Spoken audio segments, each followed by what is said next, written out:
Bhojpuri film जगत में hit machine केकरा के कहल जाला? कमेंट करके रउआ लगन जरूर बताई।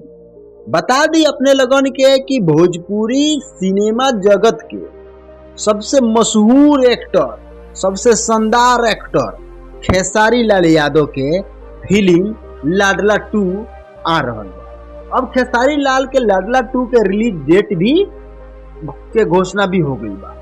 मालूम होके के चाही कि ई फिल्म के पहिलका पार्ट ब्लॉकबस्टर है। अब ई फिल्म के दूसरा पार्ट भी लोग के काफी ऐसे उम्मीद बा कि लाडला 2 खूब चली। लाडला 2 के फिल्म के ट्रेलर पहले ही लोग के एक्साइटमेंट के पैदा कर दे। बस अब कुछ दिन कह सकतानी कुछ घंटा के अब इंतजार बा। भोजपुरी बॉक्स ऑफिस पर खेसारी लाल यादव के लाडला 2 के रिलीज डेट भी तय हो गई बा। 22 सितंबर 2023 के लेके एक शेड्यूल कई गई बा। लाडला 2 में खेसारी लाल यादव, मेघाश्री, माया यादव, अमित अजित शुक्ला, संजय वर्मा, अयाज खान, अनूप अरोरा, गजेंद्र प्रताप द्विवेदी मुख्य भूमिका में ये लोग बाटे। बता दें कि फिल्म लाडला यसी फिल्म प्राइवेट लिमिटेड द्वारा ही बनल बा। अभय सिन्हा निर्मित बा। ई फिल्म के लेकर अभय सिन्हा बतैनी है कि फिल्म शानदार बा।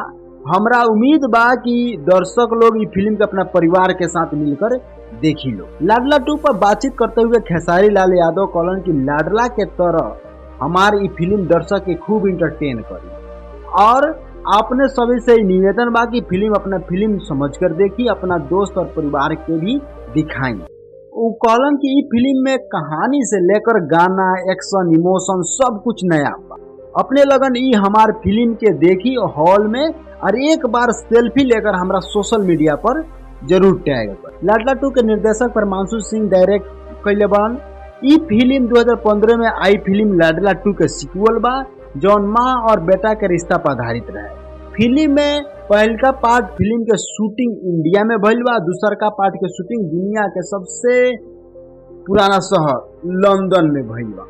तो अपने अगर फिल्म देखे के चाहतानी तो जाई हॉल में फिल्म देखी और ये वीडियो अपने लगन के कैसन लागल, अगर अच्छा लागल तो लाइक करी और खेसारी लाल यादव के फैन बनी तो कमेंट करी और शेयर करी और सब्सक्राइब करी ये चैनल।